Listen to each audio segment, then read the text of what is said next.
Inclusive, Marcelo, algunas informaciones que tenemos de molinos aquí de Balcarce, de acuerdo al porcentaje de gluten, hablan entre 1.000, 1.200, 1.300 pesos la tonelada, que sería en la conversión aproximada un poquito más de ciento y algo de dólares, 115, 120, ¿o me estoy equivocando? No, ese es más o menos el precio doméstico por un trigo cámara en el mercado a término de Buenos Aires están pagando poco menos que 110 dólares, o sea que por un trigo de calidad se podría llegar a 115, 120 dólares, que está nuevamente muy por debajo del valor internacional de esto. Lo que ocurre en este caso es que la molinería usualmente compra el trigo para producir harina para el mercado doméstico y para el mercado internacional. La molinería años atrás, y no tantos, estaba posibilitada de exportar. ¿Qué le pasa a muchos molinos, de acuerdo a las conversaciones que nosotros tenemos directamente con ellos? ¿Qué es lo que le ocurre? Encuentran que aparecen nuevos competidores en el mercado doméstico que están volcando la harina que antes estaban llevando al mercado internacional. Entonces, tenemos un mercado saturado de harina y ese mercado saturado de harina hace que baje el precio de la harina y, por lo tanto, la capacidad de pago del molino por el trigo está asociado al valor que puede vender la harina. En la medida que hay una sobreoferta, porque no se puede exportar la harina y hay una sobreoferta de trigo, porque no se puede exportar el trigo, tenemos el resultado que vemos, un precio del trigo que está muy por debajo de los valores internacionales. Vamos a cambiar de tema y en este segmento de Panorama Agropecuario nos vamos a referir a la jornada sobre el suelo que se va a desarrollar el próximo martes 7 de julio en la Estación Experimental INTA Balcarce. Compartiremos una nota que le realizamos al ingeniero Horacio Sarlangue, profesional de la institución. Lo escuchamos. Buenos días, Horacio, ¿cómo andás? Un gusto, Hernán, buenos días. Bueno, como bien decías, en el marco del Año Internacional de los Suelos hemos organizado una serie de actividades y una de ellas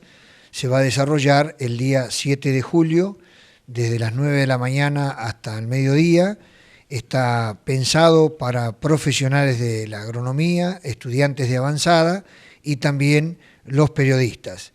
El eslogan de la jornada que le hemos puesto es que entre todos debemos cuidar el suelo. Y acá en este tema buscamos una amplitud porque todos somos responsables, no solamente los agrónomos porque estamos interviniendo a diario, sino lo planteamos en un sentido amplio desde el presidente de la República hasta el último ciudadano que al nacer ya está definiendo un impacto sobre el ambiente. ¿Por qué? Porque la población mundial está creciendo a un ritmo muy importante y la presión sobre el suelo, sobre el ambiente, sobre el agua, sobre el aire, es cada vez más importante. Y allí es donde pedimos o reflexionamos sobre la importancia de que cada uno cumpla su deber como ciudadano y también como profesional. El programa que hemos pensado se inicia con una mirada un poco que recoge este primer comentario que acabo de hacer, a cargo del ingeniero Daniel Ligier, que es un nuevo integrante del grupo de profesionales del área de agronomía de la unidad integrada, que viene con muchísima experiencia en esta temática, con una mirada global y en una presentación que estimamos muy gráfica, muy linda, va a plantear un poco lo que yo decía al principio. El segundo tema que vamos a desarrollar y que nos ubica un poco en el epicentro es la calidad de agua para riego artificial a nivel de escala productiva. Allí José Luis Costa es el responsable y va a plantear algunos inconvenientes observados en las condiciones físicas del suelo por utilizar aguas bicarbonatadas sódicas en exceso. O sea, ahí hay una reflexión, hacer que no negamos el riego, pero sí hay que hacerlo con responsabilidad. Otro tema que tiene que ver con el ambiente, por eso el sentido amplio de esta jornada, es el tema de gases de efecto invernadero. Y ustedes deben comprender que tanto la agricultura como la ganadería, más allá de la industria y el consumo y demás, los vehículos y las computadoras y demás, bueno, asumimos la cuota de responsabilidad sectorial y allí Cecilia Videla va a plantear bueno, cómo están las emisiones de gases de efecto invernadero ligadas a la agricultura, en este caso óxido nitroso y dióxido de carbono, cómo se están midiendo, en qué ambientes, qué está pasando con las fertilizaciones y demás. Luego de un intervalo, el ingeniero Sáenz Rosa va a plantear la cuestión de cómo está el estado del fósforo, la disponibilidad de fósforo en los suelos de la región pampeana, haciendo un comentario que cuando vos, Hernán, y yo estudiábamos, seguramente recordamos que el mapa de deficiencia de fósforo era desde el río Salado hacia el Océano Atlántico, o sea, esta región, sudeste bonaerense. Bueno, si bien han pasado unos cuantos años, también ha variado tremendamente la situación y hoy la deficiencia de fósforo incluye hasta la provincia de Córdoba casi en forma completa, todo lo que es Santa Fe y parte del este de La Pampa,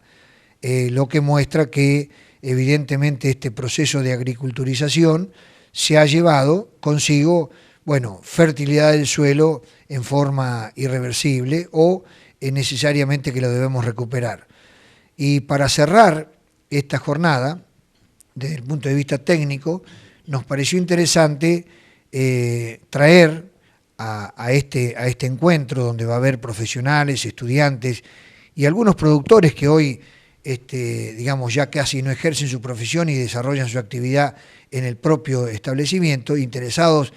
en estos temas. Sabemos perfectamente que los suelos ubicados a izquierda y derecha de la ruta 226, desde Mar del Plata hasta Olavarría,